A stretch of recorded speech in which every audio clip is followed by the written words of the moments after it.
जैसे महाराज जी सुना जाता है या फिर जो पुरुष शरीर होता है ना, हाँ वो गर्लफ्रेंड बनाए, हाँ। जैसे सुना जाता है केवल उसी को नरक मिलता है, या फिर स्त्री शरीर है उसको नरक नहीं मिलता। क्यों नहीं मिलता? क्यों नहीं मिलता? दोनों का अपना जीवन है। अगर दोनों व्यभिचार करते तो दोनों नरक जाएंगे। अभी आपने पढ़ा नहीं है, पंचम स्कंद भागवत में पढ़ लेना। अगर लोहे की तपाई हुई मूर्ति पुरुष को चिपकाया जाता है तो पुरुष की तपाई हुई लोहे की मूर्ति में स्त्री को चिपकाया जाता है, नरक में जो ये दंड मिलता है, बलात्कार, जो आप परस्पर ये गंदी बातें गंदे आचरण करते ना, ऐसे पुरुषों को धधकती हुई लोहे की मूर्ति में ऐसे आलिंगन के, और वहाँ ये थोड़ी कि मरना है, वहाँ वर्षों वर्षों का दंड मिलता है। तो ऐसे स्त्री को देखो, हम तुम्हें बता रहे हैं, गोस्वामी तुलसीदास ने लिखा है, पति बंचक पर पति रति करई, रो रो नरक कल्प शत परई। जो अपने वर्ण किए हुए पति का त्याग करके दूसरे पुरुष के साथ व्यभिचार करती है, वो रो नरक को प्राप्त होती है।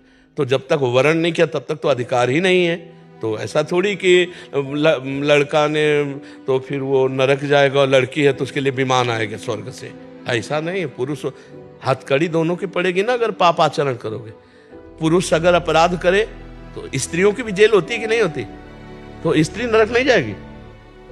हाँ, तो फिर ऐसी बातें क्यों मन में लाते हो? हमारे धर्म की बहुत बड़ी नींव है गौ सेवा, गौ पालन, गौ दुग्ध, गौ घृत, गौ दधि। ये सब हमारे जीवन के लिए बहुत उपयोगी है और ये हमारे आराधना में भी है। हम अपने प्रभु का अभिषेक करते हैं तो गौ दुग्ध, गौ दधि, गौ घृत, इन्हीं से तो करते हैं। प्रायः धन के लोभ से, दूध अधिक के लोभ से अपनी शुद्ध देशी जो गाय हैं, इनका सेवन कम होता जा रहा है। बड़े बड़े महापुरुष संत महात्मा जन लाख लाख गायों का सेवन कर रहे हैं और गृहस्थ जन दूध के लोभ से अब भैंस रखने लगे, विदेशी गाय रखने लगे।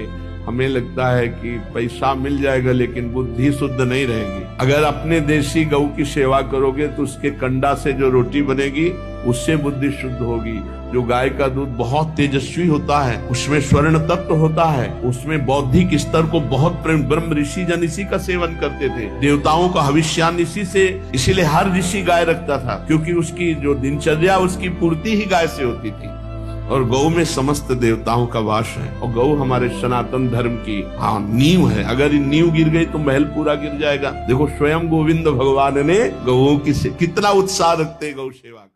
कुंडली देखकर किसी घटना होने की आकांक्षा या जो भी हरि ने लिखा है उसमें हमारा अच्छा ही होगा। तो प्रभु, यदि हम किसी ग्रह की शांति या उपाय करते हैं तो क्या वो प्रारब्ध हमें अगले जीवन में भोगना पड़ेगा? या आपका इधर साधन कितना जोर का है और उधर का प्रारब्ध कितना जोर का है। अगर मानो 100% प्रारब्ध आ रहा है और आपका 50% अनुष्ठान है तो 50% आपको भोगना पड़ेगा, 50% न। और अगर स्वभाव से अनुष्ठान है तो मिटिया मेट प्रारब्ध का हो जाएगा, कुछ नहीं कर पाएगा। इसीलिए ज्योतिष शास्त्र को वंदना है, भगवान ने रचा है कि आगामी क्या होने वाला है उसको हम मिटाने के लिए अनुष्ठान कर सकते हैं। और जो पक्का है फिर उसे किसी अनुष्ठान से नहीं मिटाया जा सकता। जैसे हम औषधि, हमारा सर दर्द हुआ, प्रारब्ध है, अब हमने एक टेबलेट लिया, ये टेबलेट प्रायश्चित है उस कर्म का। बोले वो हो आराम मिल गया, दवा हमारी प्रायश्चित हो गई, तो उस कर्म को अटैक करके और उसने उसको शांत किया। सर दर्द तो ये इस टेबलेट से नहीं ठीक होगा और हो भी नहीं रहा। अब प्रारब्ध जोर पड़ गया, प्रायश्चित कमजोर पड़ गया।